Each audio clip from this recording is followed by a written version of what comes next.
always, A is always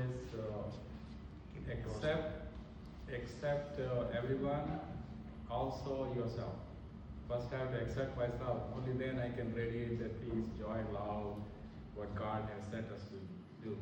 To accept self and everyone. Be there. If you make a commitment, be there and give your 100%.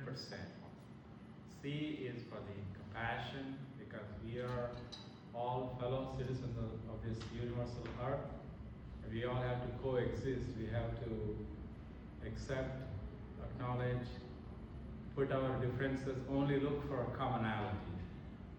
So with that message, I'm going to wish that we will have a wonderful time here.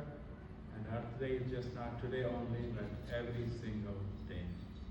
Om Shanti.